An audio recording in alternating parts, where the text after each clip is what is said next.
San Pablo a los Gálatas.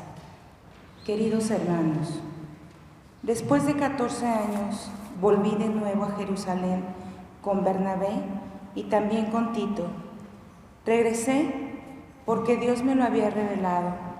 Ahí, en una reunión privada con los dirigentes, les expuse el Evangelio que predico a los paganos. Hice esto para que mis trabajos pasados y presentes no resultaran inútiles. Todos reconocieron que ya había recibido la misión de predicar el Evangelio a los paganos, como Pedro había recibido la de predicarlo a los judíos. Porque aquel que lo dijo dio el poder a Pedro para ejercer el apostolado entre los judíos. Me lo dio a mí para ejercerlo entre los paganos.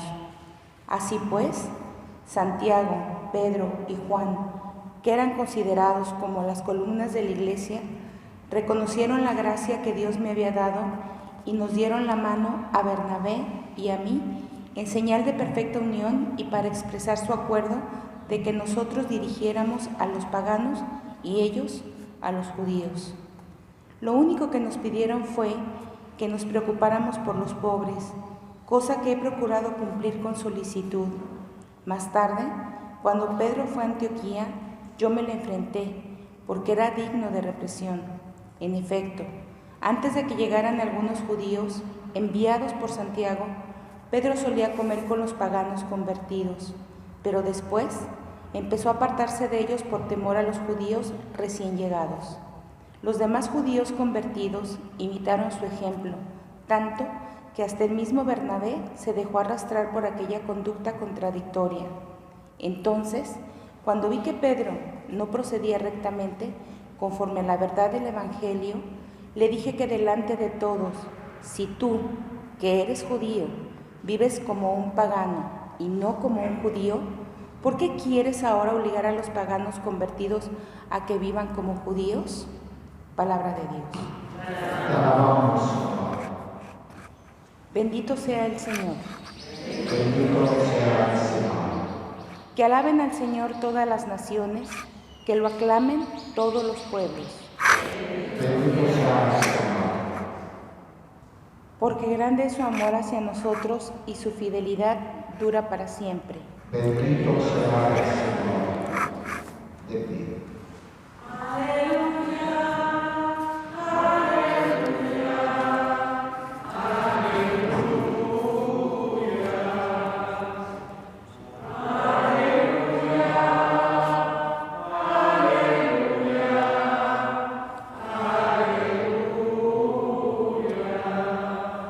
Hemos recibido un espíritu de hijos que nos hace exclamar, Padre.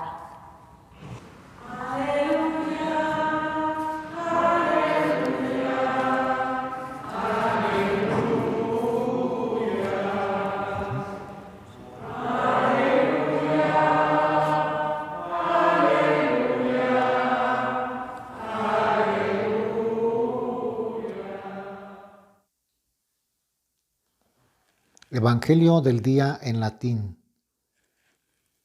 Lucas 11, del 1 al 4.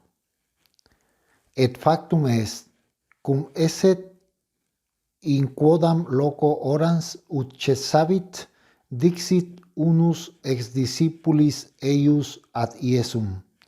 Domine, doce nos orare, sicut docuit et Ioannes discipulos suos.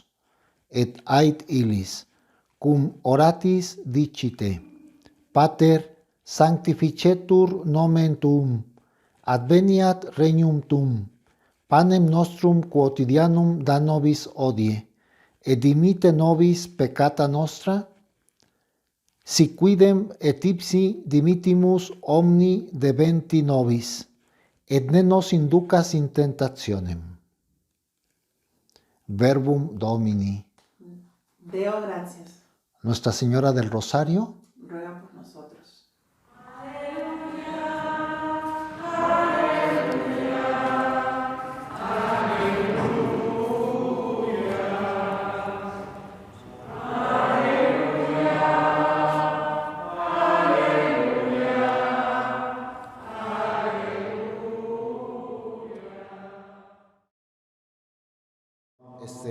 ustedes. Del Santo Evangelio según San Lucas. Un día Jesús estaba orando y cuando terminó, uno de sus discípulos le dijo: Señor, enséñanos a orar, como Juan enseñó a sus discípulos. Entonces Jesús les dijo: cuando oren digan: Padre, santificado sea tu nombre, venga a tu reino. Danos hoy nuestro pan de cada día y perdona nuestras ofensas, puesto que también nosotros perdonamos a todo aquel que nos ofende, y no nos dejes caer en tentación. Palabra del Señor. Gustan sentarse un momento.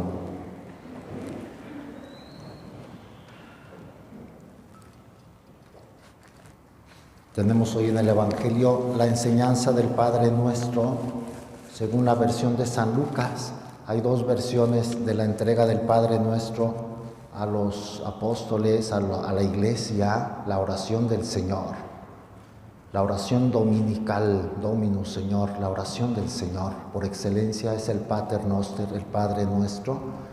Y hay dos versiones, la más corta es la de San Lucas, que hoy tenemos, son solamente 5 peticiones, la de San Mateo son 7, nosotros sabemos de memoria la de San Mateo: Padre nuestro que estás en el cielo. San Lucas: Padre santificado, es más corta. Pero llama la atención que San Lucas dice primero que fueron los discípulos los que le pidieron a Jesús: Señor, enséñanos a orar. Al ver los efectos de la oración en Jesús, le piden: Señor, necesitamos aprender a orar. ¿Cómo verían a Jesús? Después de pasar ratos largos con Dios su Padre. Lo verían sereno, reflejando mucha paz, mucho amor, su rostro yo creo que hasta resplandeciente después de un rato de estar con Dios. Se le notaba pues energía, capacidad de dar consuelo, de servir, de amar. Yo creo que hasta su mirada cambiaba después de la oración. Era Dios, siempre estaría maravillosa su persona, pero después de orar seguro que les transmitía más. Por eso, Señor, necesitamos aprender a orar. Es más, hay un antecedente. Juan Bautista enseñó a orar a sus discípulos, tú enséñanos a orar a nosotros. Y es cuando enseña el Padre Nuestro, como decía San Lucas, da solo 5 peticiones, más rápido, más fácil de explicar. Dice la invocación Padre, ya desde ahí fue toda una revolución. ¿Podemos llamar a Dios Padre? Claro, es su Padre. Antes de Jesús no le podían llamar a Yahvé Padre. Al contrario, Yahvé Sebaot, Señor de los ejércitos, lo veían como alguien poderoso y grande y lejano. Jesús dice: díganle Padre, es su Padre. Es más, dicen que el original todavía la traducción es más fuerte, no es Padre, porque Padre todavía es una palabra un poco fría. Papá, papito, Abba, en hebreo, Abba, papaito. O sea, una expresión llena de cariño y de amor. Dios es tan cercano que es nuestro papá. Papá, como los niños llaman a sus papis. Así dice Jesús. Desde allí fue para los discípulos una revelación. Díganle a Dios papá. Y luego digan lo primero: santificado sea tu nombre. Merece todo respeto. Es su papá, pero es Dios. Hay que santificarlo. Pídanle que no lo ofendan, que no lo denigren, sino que sea santificado tu nombre. Luego, venga tu reino. Segunda petición: venga tu reino. Venga tu reino. Lo primero que deben pedir siempre: venga tu reino. Porque el Padre Nuestro, recuerden, es modelo de toda oración. O sea, sobre esta huella del Padre Nuestro debe ser nuestra oración. No nos dice el Señor: miren, pues díganle, échenle todo lo que necesitan y dame. No. Primero, llámenlo papá. Santificado sea tu nombre. Y luego pidan su reino. Y todo lo demás, nos dirá después, vendrá por añadidura. Que su reino de amor, de justicia y de paz venga, en el que ora y en todos, porque es una oración comunitaria. Venga tu reino. Después, ahora sí pidan lo que necesitan para su vida. Danos hoy nuestro pan de cada día. Ahí en el pan está todo. Está pues lo que necesitamos: casa, vestido, sustento, amor, dignidad, respeto, todo lo que necesitamos, Señor, que no me falte. Danos hoy el pan de cada día, nuestro pan de cada día. Luego viene la petición del perdón. Perdona nuestras ofensas, igual que San Mateo pone nuestro Señor la condición, como nosotros perdonamos a todo aquel que nos ofende. Es la única petición que hay condición. Perdona como yo perdono. Yo te ofrezco mi perdón para que tú me perdones. Esto háganlo. O sea, pidan perdón a Dios. ¿De qué? Pues de tantas ofensas nuestras y de los que viven cerca de nosotros. Hay que estar expiando. Por cierto, hoy va a haber un sitio de Jericó mundial. Hoy empieza. Hoy día de la Virgen del Rosario, para expiar los pecados del mundo, para que Dios nos perdone y Dios nos libre del mal a nivel mundial. Primer sitio de Jericó mundial. Bueno, mundial en los países católicos y en los países que tienen veneración a la Virgen. Son varios países que se van a unir a partir de hoy en un sitio de Jericó, porque es fiesta mariana importante hoy. Luego viene la última, ya van 4, la última: no nos dejes caer en tentación. San Lucas no añade líbranos del mal, sino no nos dejes caer en tentación. Es una petición que hay que hacer a Dios. O sea, no permitas que te ofendamos, líbranos del pecado, líbranos de las tentaciones, de la insidia del enemigo, líbranos. No nos dejes caer. Es lo mismo, pero San Mateo lo reafirma: líbranos del mal. San Lucas se queda en no nos dejes caer en tentación. No le dice, fíjense, no le dice quítanos la tentación va a existir. Jesús no nos dijo que pidiéramos que no haya tentaciones. La tentación la vamos a tener mientras vivimos. La tentación se va a acabar cuando nos muramos. 1 minuto, decía el santo cura de Ars, 1 minuto después de muerto ya no vas a tener tentaciones. Mientras vivas va a haber tentación, vas a ser tentado, vas a ser instigado para que peques. Por eso hay que pedir a Dios: no nos dejes caer, que yo pueda luchar, que yo pueda mantenerme en tu amistad y en tu gracia. Toda una enseñanza. Se le llama al Evangelio en los primeros siglos al Padre Nuestro, el Evangelio en resumen. Aquí está contenido todo lo que tenemos que decirle a Dios. Se entregaba en los primeros siglos a los que se estaban preparando para el bautismo. Acababan toda una serie de catequesis. A veces eran 3 años en algunas iglesias preparándose. Tenemos las catequesis que les daban a los primeros cristianos. En algunas diócesis eran 3 años, en otra 1 año, y ya hasta que estaban bien catequizados, buscando la conversión, se les entregaban como un tesoro hasta que ya estaban preparados 2 oraciones: el credo, símbolo, y el Pater Noster. Ya cuando llegaban a eso los cristianos, ya me entregaron el Padre Nuestro, ya me entregaron el credo. Antes no lo conocían, no estaban preparados. Este tal tesoro que necesitaban preparación. Entonces se los entregaban, se lo aprendían y luego lo recitaban antes del bautismo. Tenemos otro dato en la Didache, que el Padre Nuestro, la Didache es un documento muy antiguo del primer siglo de la Iglesia, que el Padre Nuestro se rezaba 3 veces al día. No más, no menos. No más, que no se desgaste. Es como una joya preciosa, una perla. No la estén tocando mucho, se desgasta. No la gasten. Récenla 3 veces al día con todo respeto. Entonces los primeros cristianos, con sus manos levantadas, hay pinturas en la arqueología cristiana con las manos levantadas, rezaban el Pater Noster, la oración que Jesús les había enseñado. Y ha seguido la tradición, la hemos recibido. Hay en Tierra Santa, tan valioso es el Padre Nuestro, todo un monumento. Creo que es húngara, una rica mujer dio su fortuna para que se construyera en el Monte de los Olivos un monumento al Padre Nuestro. Está en mármoles el Padre Nuestro en todos los idiomas posibles del mundo. Y no solo idiomas, dialectos. Cuando uno va, ¿qué es lo que busca? ¿Dónde está el Padre Nuestro en español? Claro.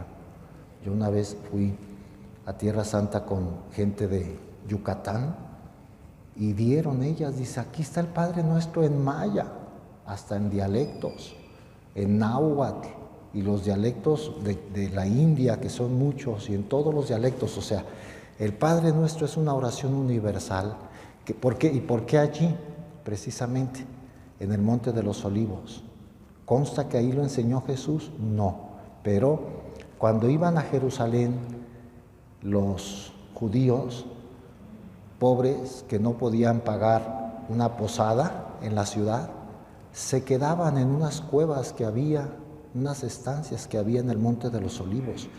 Y allí Jesús y sus apóstoles, bueno, nuestro Señor a veces iba a Betania, cerquita, ¿no? Escuchábamos en estos días que iba a Betania porque tenía amigos, pero se quedaban en una cueva y posiblemente allí en esa estancia Jesús les enseñaría el Padre Nuestro. Eso se saca pues como consecuencia. Es toda una oración, no la desgastemos, no la recemos mecánicamente, que valoremos cada palabra, que la esculpamos cada palabra en el corazón. Es Jesús el que nos dijo. Nomás por eso tendríamos que venerarla, porque a veces por rezarla tanto y mecánicamente se desgasta, ya le quitas todo el valor, no sabe ni lo que estás diciendo. Jesús te la enseñó. Tan valiosa es que en la Eucaristía se reza. En nuestro rito, antes de la comunión, oremos a Dios como Jesús nos enseñó. Siempre, siempre, siempre en la Eucaristía. Personalmente, ojalá la recemos. Ya no se limita a 3 veces, las veces que queramos, pero siempre con ese sentido profundo de que es oración dirigida al Padre. Bueno, y hoy es Nuestra Señora del Rosario. Justamente hoy recordamos cómo la Virgen, invocada con la devoción del Rosario, escucha nuestra oración, intercede. Esta fiesta nació porque en el año 1571, el 7 de octubre, por eso es la fecha hoy, siglo XVI, recuerden para ubicarnos en la historia. 1531 se apareció la Virgen en México. 40 años después, 1571, hubo una batalla entre musulmanes y cristianos para defender la patria y la fe. Entonces eran los turcos contra los cristianos. No había esperanza de victoria para los cristianos. Entonces el Papa era Pío V, dominico. Otro dato interesante, los dominicos, porque Santo Domingo impulsó mucho el rosario, incluso se cree que fue el fundador, el inventor del rosario, Santo Domingo de Guzmán. Ahí no sabemos si es leyenda, pero por lo menos los dominicos lo han impulsado mucho el rosario. Un papa dominico dijo a todos los cristianos, vamos a rezar a la Virgen el rosario. Rezaron y dicha victoria se atribuyó al rezo del rosario. Esto fue algo evidente. Si no hubiera sido por una ayuda especial de Dios, sobrenatural, no hubiéramos vencido.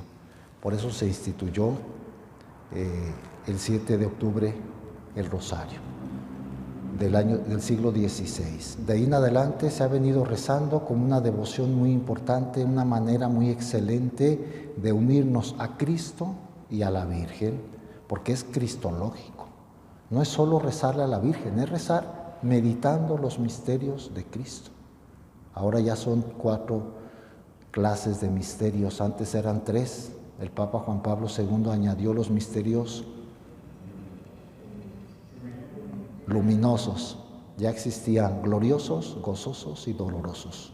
Y el Papa añadió misterios luminosos, todos en torno a la vida de Cristo. El que ora con el rosario se une a Cristo, invoca a la Virgen con palabras evangélicas. En el Evangelio está también en el Ave María. Dios te salve María, llena de gracia, el Señor está contigo. Palabras del ángel Gabriel. Luego, palabras de Isabel que le dijo a su prima cuando la visitó: bendita tú entre las mujeres y bendito el fruto de tu vientre. Y luego oración de la Iglesia, pero excelente, dándole el título de Madre de Dios, el mayor título dado a la Virgen, Santa María, Madre de Dios. Y nos encomendamos ahora y en la vida eterna, o sea, a la hora de nuestra muerte. Excelente oración. Padre, pater, un pater y 10 Aves Marías. Más, unidos a Cristo, como que no podemos estar, por eso hay, nomás que eso supone, el Papa Juan Pablo II, poco antes de morir, San Juan Pablo II, nos dejó un documento sobre la Virgen, también sobre el rosario, y dijo, pero esto supone sosegarnos, aquietarnos. Una persona inquieta que no tiene paz no puede rezar. Yo he conocido personas que no pueden rezar, el rosario jamás, no pueden. Por eso démosle gracias a Dios y sí puede. ¿Por qué no puedes? Pues porque me distraigo, porque me da mucha inquietud. Yo no sé si ahí hasta el demonio puede influir en una persona. He conocido personas que ni siquiera un Ave María pueden rezar. ¿Cómo? A ver, allí junto conmigo. No, hombre, se ponen nerviosos, no hay paz en su corazón, algo hay allí. Por eso si nosotros podemos, ojalá aquietemos el espíritu, seamos disciplinados y nos pongamos a rezar el rosario. Aún por autodisciplina sirve.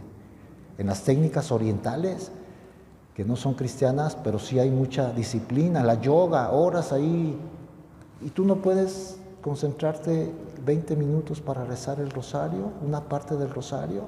A veces es pretexto o algo pasa en tu espíritu. Necesitamos amar mucho el rosario.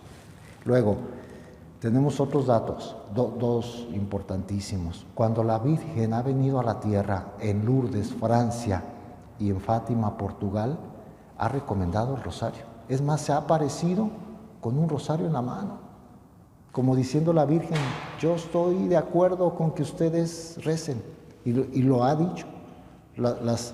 Los videntes, Bernadette, una jovencita media ignorante, media mal aparentemente, pero llena de amor, y los 3 niños de Fátima, ella escoge a lo más humilde para revelarse. Les ha dicho, ellos no iban a inventar eso, pues ellos ¿qué sabían? Es que traía un rosario en la mano y nos dijo, recen el rosario y vendrá la paz a la tierra, la de Fátima. Y en Lourdes también dijo, o sea, es algo recomendabilísimo unirnos a Nuestra Señora con el rosario. Yo creo que todos los que estamos aquí estamos convencidos, pero hay gente que dice, no, yo he conocido, ¿cómo eso es repetitivo? Eso es además para gente ignorante. Yo tengo teología, yo tengo profundidad, yo puedo hacer una meditación más amplia. ¿Qué es eso de estar repitiendo Padres Nuestros y Aves Marías? Algunos desprecian el rosario. Pues no, los papas. Juan Pablo II fue un ejemplo de la oración, del amor al rosario. Siempre traía su rosario, cuando no estaba con las personas, sacaba su rosario y empezaba a rezar Aves Marías. Una vez impactó al mundo en una conferencia en la ONU, en la sede de las Naciones Unidas, lo afocaron, mientras estaba dando el discurso traía su rosario en la mano, como diciendo, yo pido a la Virgen que esté conmigo. Bueno, pues hoy le damos gracias a Dios que inspiró al fundador del Rosario, que según parece incluso hablan de una aparición a Santo Domingo de Guzmán, a los dominicos, a los papas, a nuestros familiares. En muchos hogares de nosotros se rezaba el rosario. Nos enseñaron en casa las parroquias que promueven el rosario, a la Virgen que nos ha impulsado, y que amemos mucho el rosario. Que seamos personas de Eucaristía primero y segundo de rosario. Que no nos dé pena, porque a veces hasta a algunos les da vergüenza. Que sepan, ¿a poco tú rezas el rosario? Yo he encontrado encontré incluso hasta sacerdotes de otras diócesis de por allá. Y en otras diócesis no creen que se promueve mucho. ¿Todavía ustedes en Guadalajara rezan el rosario? Sí, todavía. Es parte del horario en un seminario rezar el rosario. En las parroquias se reza. ¿Cómo?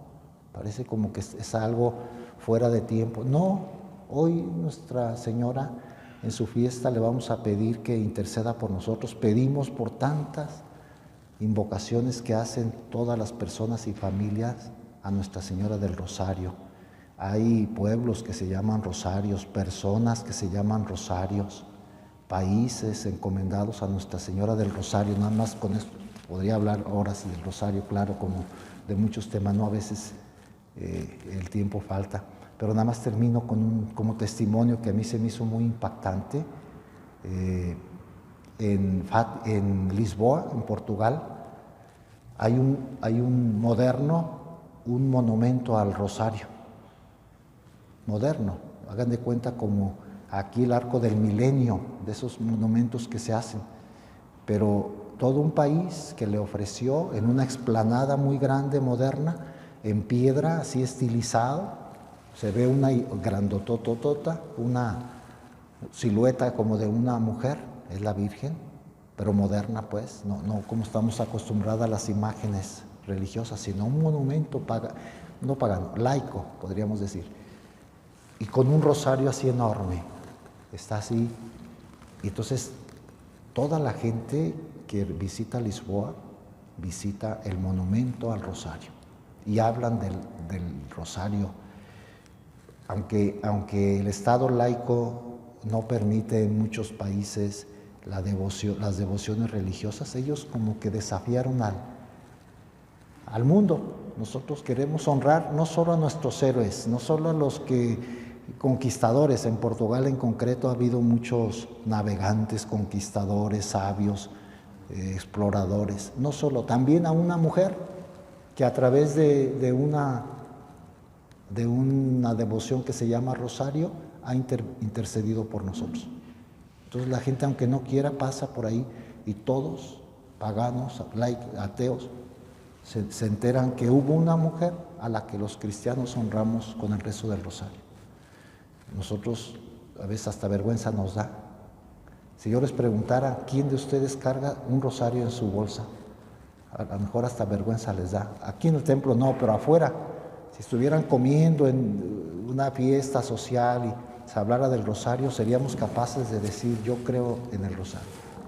Una vez a un soldado, tiempo de los nazis, sacó un rosario y el general le dijo: tira eso al suelo y pisotealo.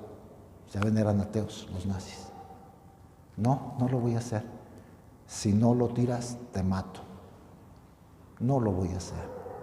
Tomó su rosario y lo empuñó, no lo tiró. Y sí lo mataron. Pero no negó su fe en el rosario. Pues hoy sigamos celebrando con gozo a Nuestra Señora. Pedimos por las necesidades de toda la Iglesia, las necesidades de nuestro México, y que Dios siga impulsando esta devoción que nos une a Cristo y a María. Que así sea.